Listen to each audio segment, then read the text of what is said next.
since the 16th century, when it was introduced to Europe by the conquistadors, was being reared in ever greater quantities, mostly in Norfolk, Suffolk, and Cambridge. It was a considerable task to get turkeys to the metropolis. The birds had to walk their feet, shod or wrapped in rags, or coated with tar. The journey down could take weeks. Later, they were slaughtered on the farms and conveyed by coach, a 3-day journey. With the development of railways, they became more accessible to the general population. The poulterers stayed open on Christmas Day, which is how Scrooge was able to order one in the excitement of his new conversion. In some households, not the Cratchits, alas, the bird was surmounted by a string of sausages served up in a string, and this was called an alderman's chain. The Christmas pudding and mince pies. So the Christmas pudding that was such a feature of the Cratchits' Christmas was on every menu, and the making of it was a central event of the holiday period. In a household where there are 5 or 6 children, the eldest, not above 10 or 11, the making of the pudding is indeed an event, and it is reported in the Illustrated London News in 1848. It is thought of days, if not weeks before, to be allowed to share in the noble work is a prize for young ambition. Lo, the lid is raised. Curiosity stands on tiptoe, eyes sparkle with anticipation. Little hands are clasped in ecstasy, almost too great to find expression in words. The hour arrives, the moment wished and feared, wished, oh, how intensely, feared, not in the event, but lest envious fate should not allow it to be an event and mar the glorious concoction in its very birth. And then, when it is dished, when all fears of this kind are over, when the roasted beef has been removed, when the pudding in all the glory of its own splendor shines upon the table, how eager is the anticipation of the near delight, how beautifully it steams, how delicious it smells, how round it is. A kiss is round, the horizon is round, the earth is round, the moon is round, the sun and stars, and all the host of heaven are round. So is plum pudding. The same paper regarded British prowess in the area as a matter of patriotic pride. The French have no idea how to make plum pudding, but some friendly genius instructed the English in the art. The plum pudding symbolizes so much English antiquity, English superstition, English enterprise, English generosity, and above all, English taste. So it was generally regarded as something of a marvel, and the Cratchits' pudding, prepared in their copper washing tub, was accompanied by a wave of excitement. In Boz's early sketch describing a Christmas dinner, there is a similar level of excitement. And this is when, at last, a stout servant staggers in with a gigantic pudding with a sprig of holly in the top. There is such a laughing and shouting and clapping of little chubby hands and kicking up of fat dumpy legs as can only be equaled by the applause which the astonishing feat of pouring lighted brandy into mince pies is received by the younger visitors, then the dessert, and then the wine. Like mince pies, which were originally made with shredded meat, the plum pudding had contained boiled beef and mutton, and was actually a form of frumenty, a thick wheat porridge popular in medieval Europe, containing in addition raisins, currants, prunes, wines, and spices. It became plum pudding. Plum because of the prunes, which were used in its making before the use of raisins. When it was thickened with eggs, breadcrumbs, dried fruit, ale, and spirits, the Puritans of course banned it. Far too many enjoyable ingredients, and it was not restored till the reign of George I. The church decreed that puddings should be made on the 25th Sunday after Trinity, and prepared with 13 ingredients to represent Christ and the 12 apostles. It would be stirred by every family member in turn from east to west in honor of the wise men and their supposed journey in that direction. Mince pies seem to have had their origin in a representation of Christ's manger. They were oblong, inside was a pastry baby. According to tradition, if one ate a mince pie on each of the 12 days of Christmas, one would have 12 days of happiness, which was, in a sense, what the whole feast was about, enjoying oneself so much that it would last the year until it returned. Mulled wine. The mulled wine offered immediate gratification. The Cratchits was, like everyone else at their feast, cheaply made. Bob turning up his cups, as if, poor fellow, they were capable of being made more shabbily, compounded some hot mixture in a jug with gin and lemons and stirred it round and round and put it in the hob to simmer. But it is sufficient to its purpose. At last, the dinner was all done, the cloth was cleared, the hearth swept, and the fire made up, the compound in the jug being tasted and considered perfect. Apples and oranges were put upon the table, and a shovelful of chestnuts on the fire. Then, all the Cratchit family drew around the hearth in what Bob Cratchit called a circle, meaning half a one, and at Bob Cratchit's elbows stood the family's display of glass. 2 tumblers and a custard cup with a handle. These held the hot stuff from the jug.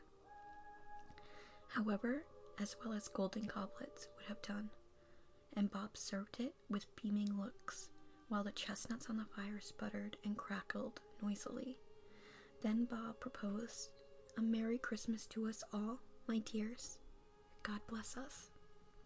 When Scrooge, who is shortly, if reluctantly, to be toasted by the Cratchits, or at least some of them, in his reformed state, wants to sit and talk to Bob about his plans for Bob's future, he does so over a smoking bishop, which is made by pouring red wine, so much more expensive than the gin which Bob uses, over bitter oranges and mulling the liquid in a vessel with a long funnel, after which sugar and spices are added. The purple hue resulting from the process gives its association with the bishops. Rich and poor. So Dickens had great faith in the humanizing power of the Christmas feast. He was always thinking, as always, principally of the poor, and in his next Christmas book he positively attacks the rich, not so much for their wealth as for their indifference to the suffering of others. But the idea of making Christmas with abundance runs through his writings. Despite David Copperfield's dismissal Christmas dinner with a cowed Joe Gargery and an implacable Mrs. Joe, and notwithstanding his setting of the murder in Edwin Drood on Christmas Day, he happily sketches in a scene in Christmas contentment in the story, which he read to such powerful sentiment effect, Dr. Marigold. At the climax of the story, the traveling salesman settles into his cart for Christmas. I had at first rate autumn of it, and on the 23rd of December, 1864, I found myself at Uxbridge, Middlesex, clean sold out. So I jogged out to London with the old horse, light and easy, to have my Christmas Eve and Christmas Day alone by the fire in the Liberty cart. And then to buy a regular new stock of goods all around, to sell them again and get the money. I am a neat hand at cookery, and I'll tell you that I knocked up for my Christmas Eve dinner in the library cart. I knocked up a beefsteak pudding for one with 2 kidneys, a dozen oysters, a couple of mushrooms thrown in. It's a pudding to put a man in good humor with everything except the 2 bottom buttons of his waistcoat. It's a serene vignette of the warming power of the Christmas feast and perfectly sets the scene for the deeply touched resolution which follows it, for whose political and intellectual views he had little time. Though he acknowledged his literary genius, his theory of life was entirely wrong. He believed that men should be buttered up and the world made soft and accommodating for them, and all sorts of fellows should have turkey for Christmas dinner. Exactly. So Christmas was celebrated by people of all classes, and in 1949, Simon Callow went to Queen's University in Belfast, but after a year he ran away to become an actor. He trained at the Drama Centre. His first job was at the Edinburgh Festival in 1973, and in 1979 he created the part of Mozart in Peter Shaffer's Amadeus, and later appeared in a movie playing Emmanuel. I can't say that word. I'm gonna butcher this name. Schicknader. He has since appeared in over 40 films. He directed his first play in 1984, the year in which his first book, Being an Actor, appeared. His 16th book, Charles Dicken and the Great Theatre of the World, appeared in 2012. In 2017, his book Being Wagner, The Triumph of the Will, was published. So this is all the information I got from the British Library about A Christmas Carol. There's so much more, and I could go on for days and days and days and days about what the British Library has for historical information on Charles Dickens and A Christmas Carol. As many of you probably know, Charles Dickens and Edgar Allan Poe are my absolute favorite writers of all time. So when I found this copy of A Christmas Carol the other day, this is the newest edition of it, I was so shocked at how pretty it was, because as a fan of Charles Dickens, my dream is to have like an original copy of A Christmas Carol, but to have one that looks so pretty. Not quite the same, obviously much larger. A Christmas Carol was meant to fit in your hands, so it's small, and it just, this newest edition from Barnes & Noble is so beautiful. It's actually called A Christmas Carol and Other Christmas Tales. It was interesting when we went to look for A Christmas Carol. We were looking everywhere. I was in all of the classical writers. I looked everywhere. My daughter was with me. We were searching the store. We were there for over an hour searching for A Christmas Carol. We could not find it. Finally, we went to someone and asked somebody, and literally, it was sitting right in front of the store as a display. Totally missed it. I am way in the back. It's all in the front. So that's my story of getting this book, and literally, it's so beautiful. I just think that like anyone who loves A Christmas Carol would love to have this book like out on their coffee table, especially for little hands. There's a lot of like illustrations. There's so many illustrations. They're so pretty, and there's a lot of short stories in here that are easy for younger people to read and just even look through. So yeah, I hope all of you are doing well, and I've missed talking to you all so incredibly much. I think about it all the time. I have so much stuff going on, all very, very exciting and good things, which is why I've been away, and we've been listening to OTR, which is really important. I've added OTR to my website, and I have been uploading OTR almost daily.